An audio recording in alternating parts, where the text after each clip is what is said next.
நம்மை காண்கிற தேவனாகிய இயேசுவின் இனிதான நாமத்தினால் உங்களை வாழ்த்துகிறேன். நம்முடைய ஆவிக்குரிய சிந்தனைக்காக ஆதியாகமம் 16 அதிகாரம் 13 நான் வாசிக்கிறேன்.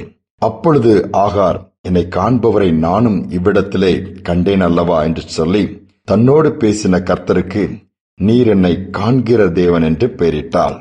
ஆண்டவருக்கு இங்கு ஒரு பெயர் கொடுக்கப்படுகிறது, காண்கிற தேவன். ஒருவேளை நாம் ஆண்டவரை பார்க்க முடியாமல் இருக்கலாம், சுற்றி இருக்கிற சூழ்நிலைகள், வண்ணாந்தரங்கள், மற்ற காரியங்கள் தான் தெரியலாம். ஆனாலும் ஆண்டவருடைய கண்களுக்கு மறைவானது ஒன்றுமே இருக்க முடியாது. நம்மை பார்க்கிற காண்கிற தேவன் அவர். இந்த சம்பவத்தை பார்க்கும் பொழுது 16 அதிகாரம் முதல் வசனத்தில் பார்க்கும் பொழுது ஆபிரகாமுக்கும் சாராளுக்கும் குழந்தை இல்லாமல் இருக்கிறது. சாராள் ஒரு நாள் 10 ஆண்டுகள் ஆகிவிட்டதே, இன்னும் நமக்கு குழந்தை பாக்கியம் கிடைக்கவில்லை, ஆண்டவர் வாக்கு கொடுத்தது நிறைவேறும் ஆண்டு ஒரு சந்தேகம் வந்து விசுவாசம் இல்லாமல் போய் ஒருவேளை கர்த்தரின் கற்பத்தை அடைத்து வைத்து விட்டார். இந்த அடிமை பெண்ணோடு, ஆகார் என்கிற அடிமை பெண் எகிப்து தேசத்திலிருந்து வந்தவள், அவளோடு கூட நீங்கள் சேரும், இதன் மூலமாய் பிறக்கிற குழந்தை நிமித்தம் நம்முடைய குடும்பம் கட்டப்படும் என்று ஒரு ஆலோசனை கொடுத்து தன்னுடைய கணவனுக்கு அந்த பெண்ணை கொடுக்கிறார். ஆகார் கற்பவதியானவுடனே தன்னுடைய எஜமாட்டியை சாராளை அற்பமா எண்ணுகிறாய், அலட்சியம் பண்ணுகிறாள். தான் ஒரு அடிமை பெண், கடந்து வந்தவன் இப்படிப்பெல்லாம் இருக்கலாம் மறந்து விட்டாள். இதனால் என்ன பண்ணுகிறார், திரும்ப ஆபிரகாம் போய் தகராறு பண்ணுகிறாங்க. நீ இந்த அடிமை பெண் இப்படி பண்ணுகிறார் வைக்கும்போது ஆபிரகாம் சொல்லிவிட்டார், உனக்கு என்ன தோணுதோ அதுபடி செய்யும் போது அந்த சாராள் அவரை படுத்தின பாடுல பயந்து தாங்க முடியாமல் வனாந்தரத்துக்கு ஓடி போகிறாள். வனாந்தரத்தில் அலைந்து தெரியும் பொழுது சாகத்தானே செய்ய வேண்டும், வயிற்றிலே குழந்தை, வழி தெரியவில்லை, அடுத்து என்ன செய்வதென்று தெரியவில்லை. ஓடி வந்து விட்டாச்சும் போது யார் கண்களும் உங்க படவில்லை, வனாந்தரத்தில் யார் இருப்பார்? ஆனால் ஆண்டுடைய கண்கள் பார்க்கிறது. அப்பொழுது ஆகாரை கூப்பிட்டு பேசி, நீ போ, மீண்டுமா போய் அடங்கி இரு, பொறுமையா இரு, உன்னிடத்தில் பிறக்கிற குழந்தை இப்படி இருக்கும், அதற்கு என்ன பெயர் என்று சொல்லி எல்லாவற்றையும் ஆண்டவர் பேசுகிறார். மீண்டும் ஆகார் போய் அடங்கி இருக்கிறார். ஒருவேளை செத்திருக்க வேண்டும், ஆனால் அங்கு கிருபை கொடுக்கிறார். நாட்கள் சென்ற பிறகு குழந்தை பிறந்து கூட பின்பும் அனுப்பப்படுகிறாள். ஆனால் கர்த்தர் அங்கும் பேசி குழந்தையும் காப்பாற்றுகிறாள், அது குழந்தையை ஆசீர்வதித்துக் கொடுக்கிறார். அவளுடைய வாழ்க்கை மாறுகிறது. யோசித்து பாருங்கள், காண்கிற தேவன் கர்த்தர் கண்கள் யார் மேலெல்லாம் படுகிறதோ, யாரையெல்லாம் பார்க்கிறாரோ அங்கு கிருபை கர்த்தர் கொடுக்கிறார்.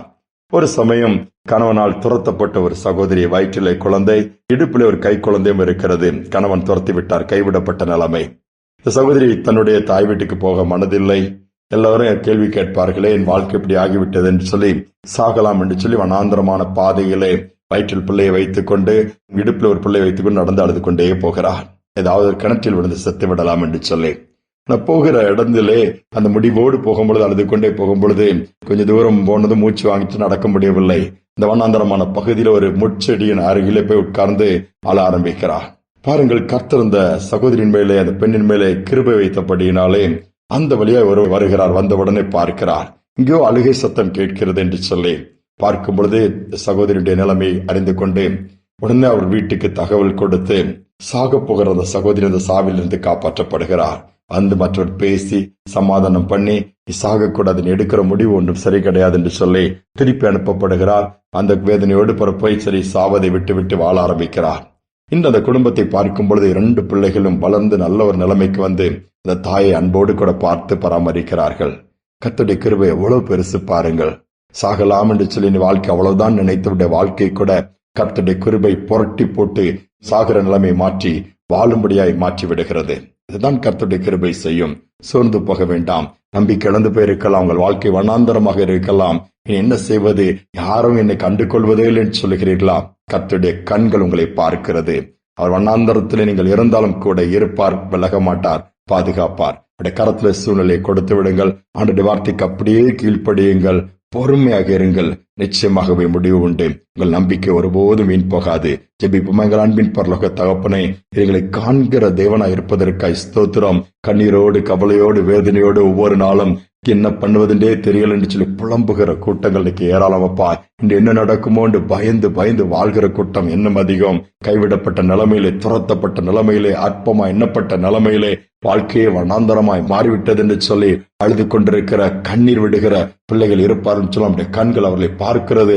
அதே ஆண்டவரை அவர்களும் பார்க்கத்தக்க கண்களை திறந்தருளுவீராக.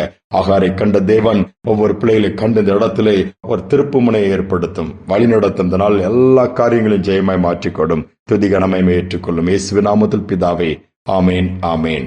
காண்கிற தேவன் உண்டே, அவர் நம்மை காண்கிறார். நாமும் அவரை பார்க்க முடியும். அவர் நம்மை விட்டு விலக மாட்டார், நம்மை கைவிட மாட்டார். நம்மை காண்கிற தேவன் நம்மோடு இருக்கபடி நன்றி செலுத்தி இந்த நாளை தொடருவோம். மீண்டுமாய் நாளை தினம் சந்திப்போம்.